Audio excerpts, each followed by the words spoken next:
Hey folks, Kilt-Man here, Kilt-Man at your services. How are you all? Hope you're all doing very, very well. Now where am I? Where am I? You might well ask. I'm in the boot in this card. A nice, cheap and cheerful boozer. So, cheers you all. Why am I here? Well, I've just been in the post office to pick up another mystery package. Oh yeah. They seem to be coming thick and fast these days. The thing is, this arrived in my country about 3 or 4 weeks ago, it seems, and it's been held in my local post office depot because there's a customs charge on it. What? What? Someone sends me a present and I've got to pay for it? It's one of those things. It's a random thing. Little word to the wise. Don't itemise and put prices on the front of your packaging because that's what in-cares charges. Customs go, hang on, if we lose this, then we're liable. So that's where you get the customs charge. So a lot of people mark the prices down, but anyway, it's one of those things. And it's happened before, so it's not like a major issue. But anyway, poor old SGROWIE, our good mate SGROWIE from Sydney, from down under, mate. He sent this ages ago. Now, I know one of the things that's in here, and the irony is, it's a boomerang. So our running joke was that, has it turned up yet? You kept asking me and messaging me, has it turned up yet? And I said, no, I don't know where it is. I've spoken to our postman, no, there's nothing there. Because what had actually happened was that they hadn't put the card through my door saying there's a package waiting to be paid for at the local depot because there's a customs charge. So only when he sent me the tracking for my side of the country, my side of the world, I could find out where it was and go in and pay, obviously. But there's a rigmarole then, because I didn't have the card that they meant to put through the door. The guy went, yeah, it's here, but I've got to give you a new card before you can come in and pay for what's yours in our office. I said, well, I'm right here right now, I can pay for it right now. I've got all my ID, I've got the tracking number. He said, I know, the system is the system. I have to issue you a new card, which must be posted through your letterbox before you can come in with that card to pay for it. The madness, bureaucracy, red tape, run wild. So, anyway, I've done it today. Gone in there, paid, and I've got it. The joke was, I said to the barmaid, this is something from Australia, what you reckon's in there? And she went straight, super quick, she went, a kangaroo.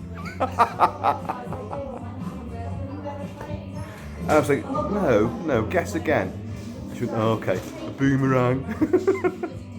So yeah, there's a boomerang in here, which SGROWIE sent to me. The idea is that we can play around with it and see if I can get it to work on video without fracturing my own or anybody else's skull in the process. But there's also a movie in here, there's a 4K movie in here, which I don't know what it is. So, anyway, folks, I'm going to open it right now, right here, in this boozer. Let's do it. And SGROWIE, mate, Bonza, loving it. Cheers, mate. We got there in the end, didn't we? Jesus. I'm back at the mansion. There are 2 more packages to be opened, one of which is huge. And there'll be God knows what's in that. But anyway, we'll get around to them later. So now I've got to try and open this now. And of course, you know, you always think, oh, he's an ex-Marine, he's done his bits and bobs. Hang on a second.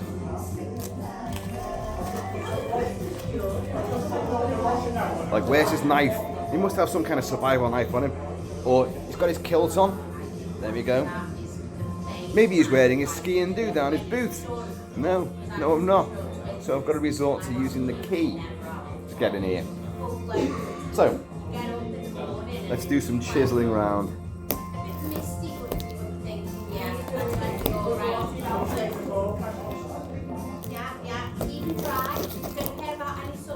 You know, these things are it's never as easy as you think getting into these packages.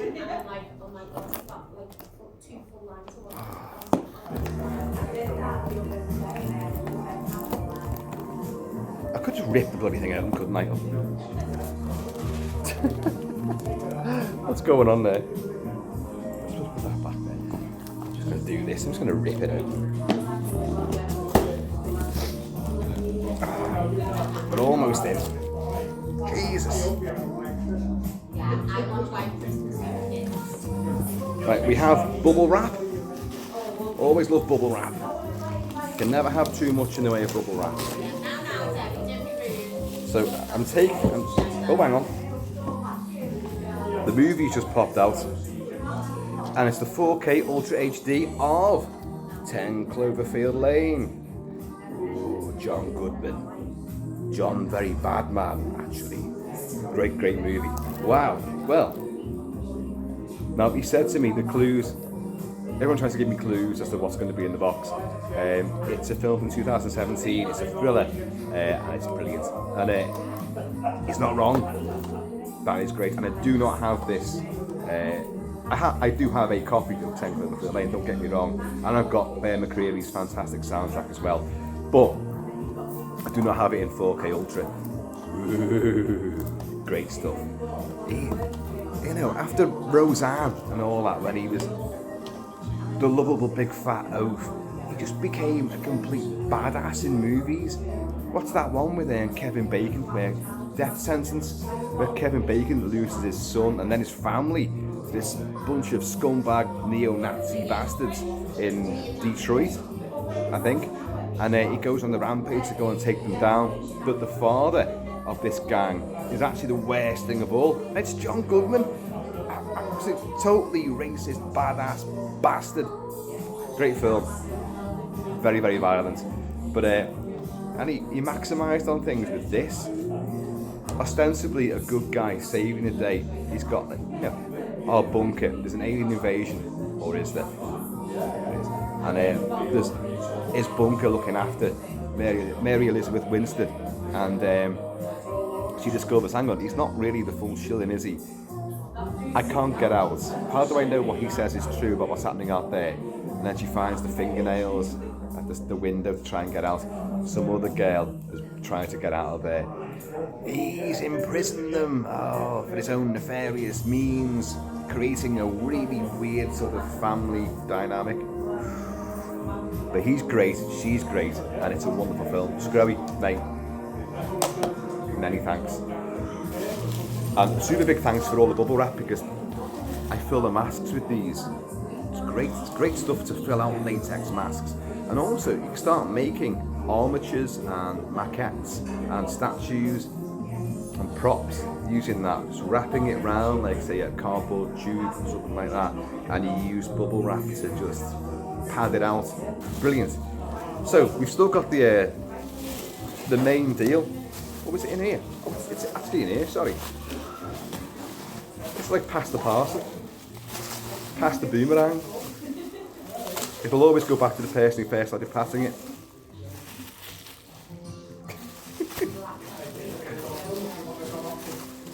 Oh god, this could go on for some time, this. Oh yeah, I can slide it out. Well, there's your kangaroo. There's a kangaroo emblem there. And I think some endorsements on the back for how good this is. Let's have a look at this. I can't quite read what the stamp says. I think it's a stamp of authenticity. That it's actually proper Aboriginal and made in Australia. Unlike the ones that are made in China, you know. Look at this. What is that? Is that some kind of warthog? Anteater?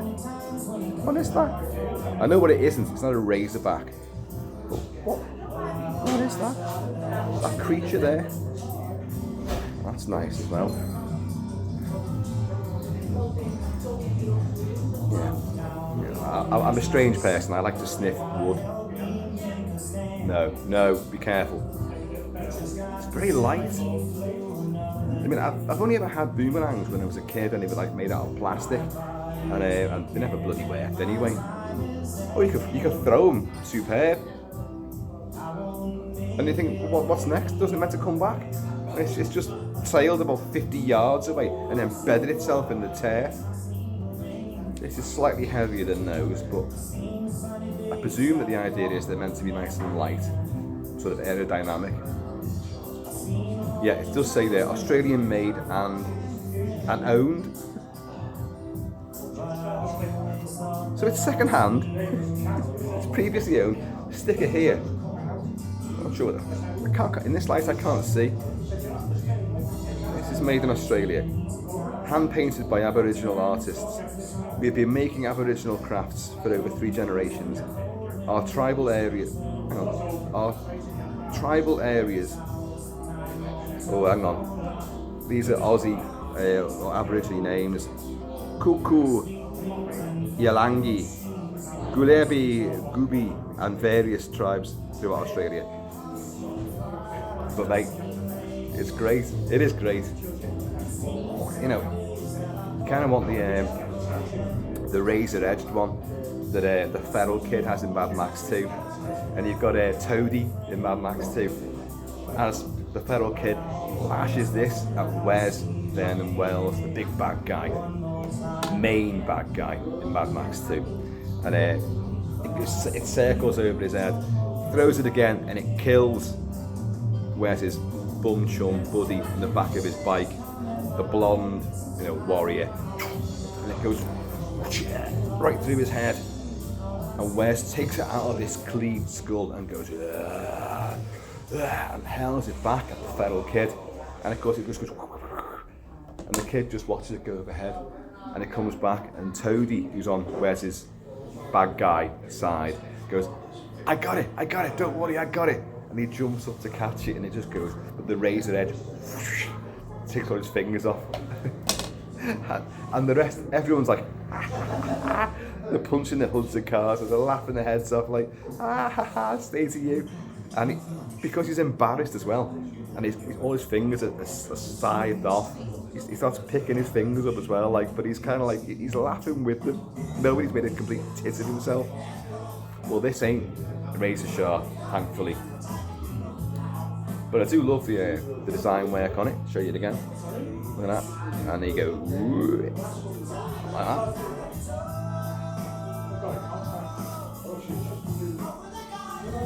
Brilliant, mate. Oh, no, it's fantastic. And as far as I'm concerned, there's no cliche involved in this whatsoever. See, the stickers on it, and I'll take them off because I'm sure they'll affect its aerodynamics. But what is that creature there? I feel like I should know this. And you're all going like, oh, it's an aardvark. It's an Aboriginal Celtic wombat. It's got one of them big sort of noses to go prowling around, ant-eating style. But, so yeah. And it's just the aerodynamics will make it curve around in the air and come back. Hopefully you can catch it again. But we'll put that to the test, because I'm bound to screw that one up. But SGROWIE, mate, finally, we get the package. Sorry, I was just checking for something else. If this suddenly just leaves my hand and hurtles back towards Australia, then my God, there is some Aboriginal tribal powers within it. But yeah. So,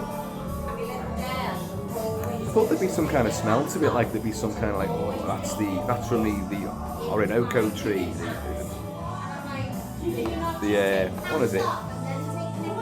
The billabong? Is that it? Oh, sorry, mate. I'm mangling all the your Aussie culture there. Cheers, though.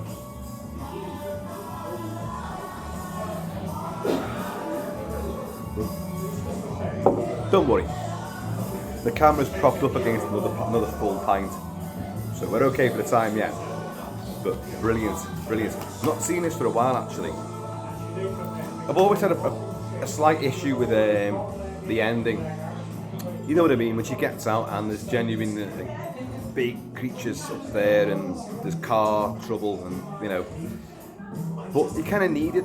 In a way, you kind of need it, but it changes the dynamic from the movie from an intense sort of captivity, psychotic story with gently unraveling little plot threads of like, hang on a minute, someone else has been here before, she's tried to escape, he really is a bad guy, how am I going to outwit him and get out of here, what am I going to do? And then he comes back again after she thinks she's got away with it.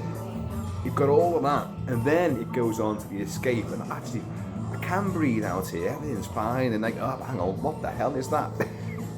And you've got all great big Cloverfield things. But it is an absolutely great movie. Much better than Cloverfield, which I'm not a fan of the original Cloverfield. This is an offshoot. But, and of course, who directed this? It's Ben Trachtenberg, isn't it? Who did Prey. So, great stuff, I have to say. So very impressed, mate. Riveting, gripping, and loaded with tension. Which you've pretty much described the Boomerang as well. Loaded. Riveting, gripping, and loaded with tension. So folks, I have been an always shabby Kilt-Man. This is like a roaming, gloaming, roving reporting sort of video. An unboxing on the move. So please, in the meantime, and this ever come back to me in between time, please keep it Celtic, keep it Celtic, and I am going to see you all. Indeed.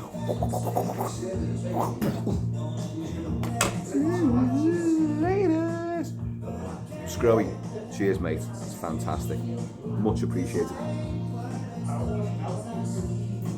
Even though I paid for half of it. I'm joking. Laters.